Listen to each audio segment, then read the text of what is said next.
Hello friends, स्वागत है आपका मेरे इस यूट्यूब चैनल में। कुछ अंतराल से मैं आपके सामने रूबरू नहीं हो पा रहा था क्योंकि मैं कुछ लेखन कार्य में व्यस्त था। अब फिर से मैं एक नए विषय, क्योंकि इन दिनों जो बहुत ज्वलंत समस्या बनी हुई है द्रौपदी के चीर की भांति, आई फ्लू, कंजंक्टिवाइटिस जिसे कहते हैं, पिंक आई, ये भी उसका नाम है। ये बुरी तरह से फैला हुआ है, तो मुझे लगा कि मैं आपसे कुछ विचारों का आदान प्रदान करूं। तो मैं बताना चाहूँगा कि आयुर्वेद के महर्षि सुश्रुत, जो आचार्य सुश्रुत हुए, उन्होंने हजारों वर्ष पहले नेत्र अभिषंद नाम से इस रोग का जिक्र किया अपने ग्रंथ में।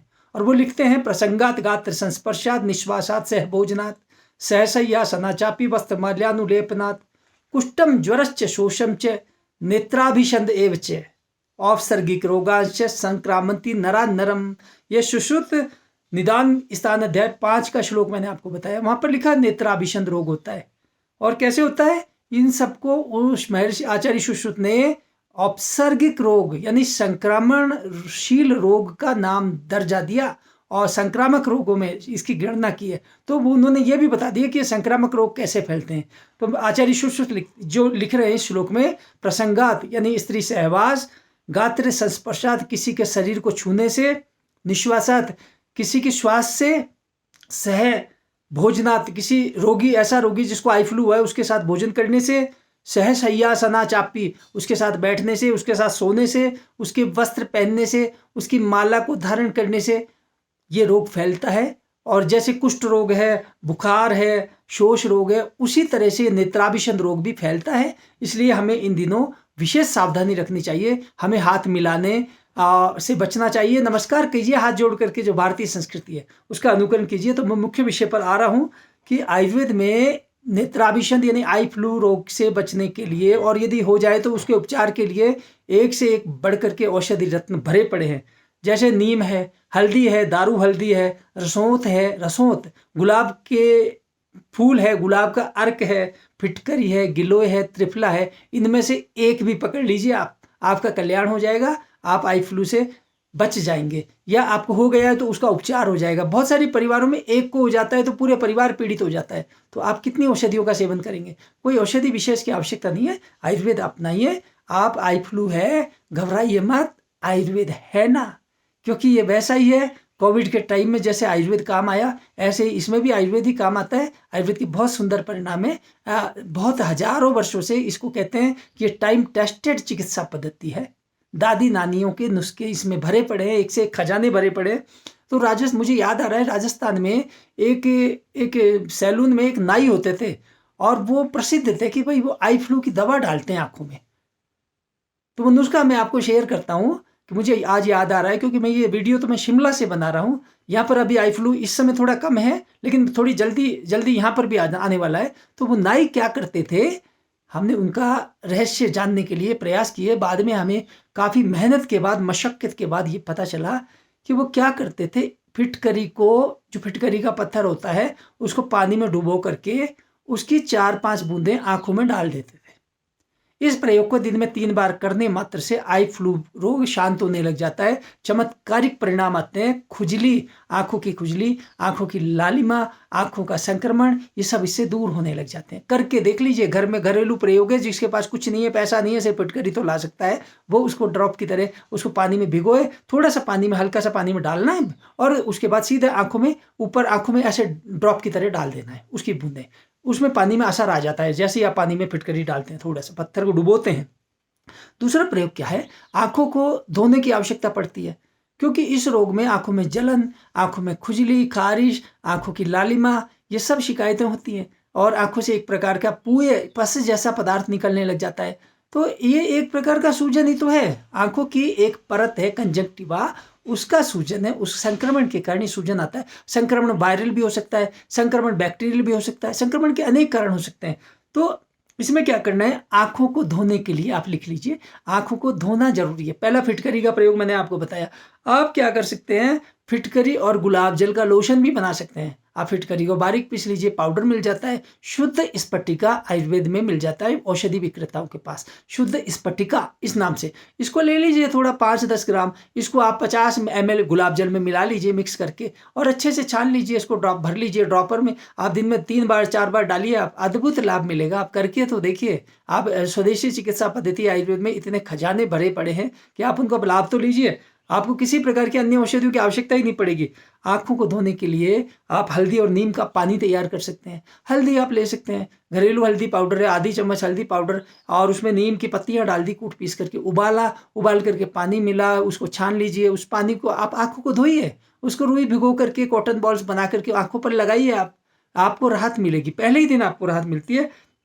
आंखों में बहुत ज़्यादा खुजली है तो त्रिफला का पानी का प्रयोग कर सकते हैं। त्रिफला आप रात को पानी में त्रिफला चूर्ण मिलता है, मिट्टी के बर्तन में एक कुल्हड़ भर के उसमें आप भिगो दीजिए 1 चम्मच त्रिफला पाउडर को। सवेरे उस पाउडर को छान लीजिए, उसको अच्छे से मिश्रण को छान लीजिए, और आप उसको छान करके उससे आंखें धोइए।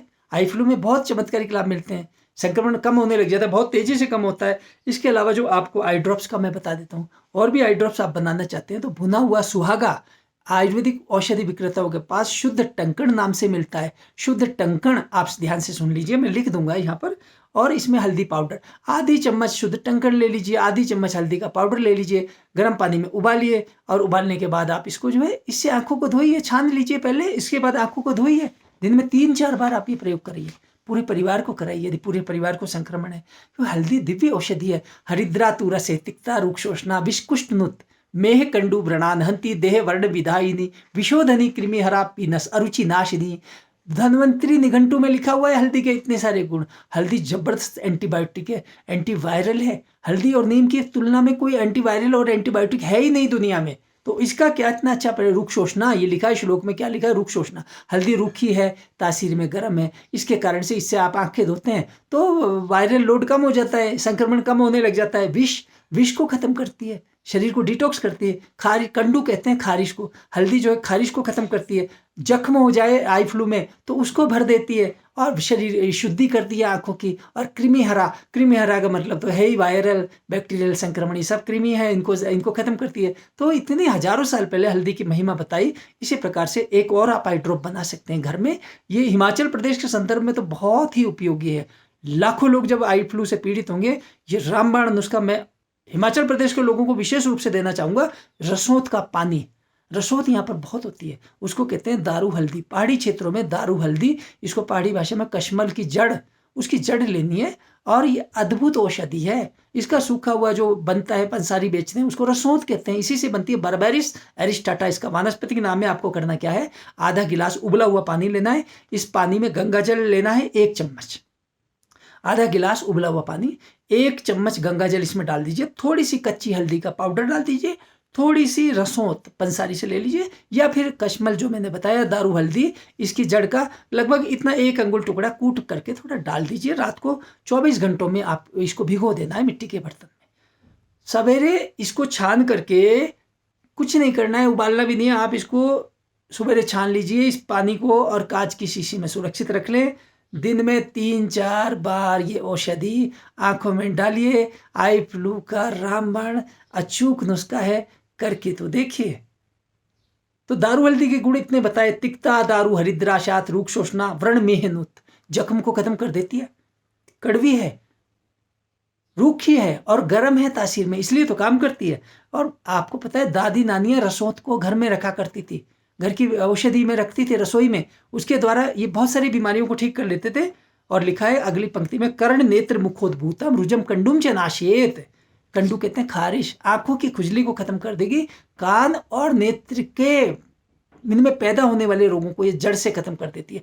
कर्ण नेत्र रुजोद्भूतम, उसमें दर्द हो रहा है आंखों में, उसको भी शांत कर देती है। करके देखिए कितना अच्छा आई ड्रॉप है। हाँ, इसमें एक बात और ध्यान रखनी है, उपवास की बड़ी महिमा है, क्योंकि आचार्य चक्रपाणी हुए, उन्होंने स्पष्ट लिखा, अक्षी कुक्षी भवा रोगा प्रतिशाय व्रण ज्वरा पंचहिते पंचरात्रेण प्रश्मम यान्ति लंघनात्।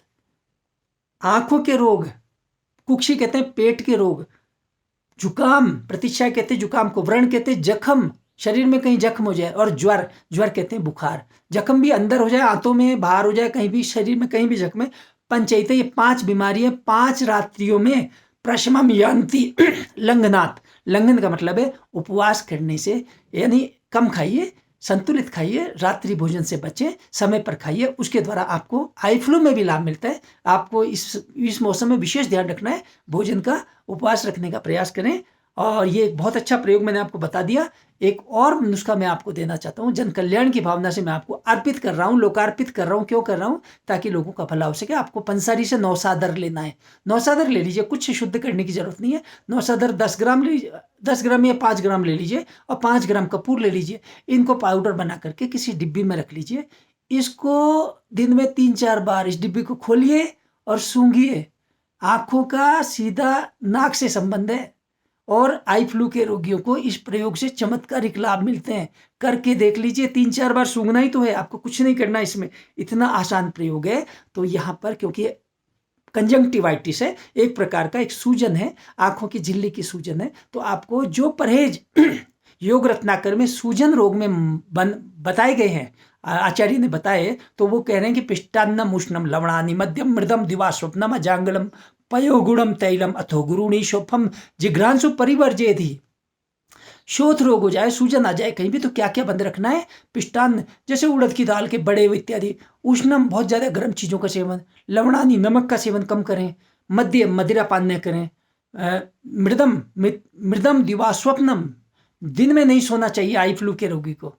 आंखें बंद करके विश्राम करें, सोना नहीं है। और मांस का सेवन नहीं करें। पयो गुड़म, दूध और दूध से बनी हुई मिठाइयाँ, चॉकलेट इत्यादि का सेवन नहीं करें। गुड़म, गुड़ का सेवन नहीं करें, गुड़ से बनने वाली चीनी, शक्कर, ये भी निषेध है।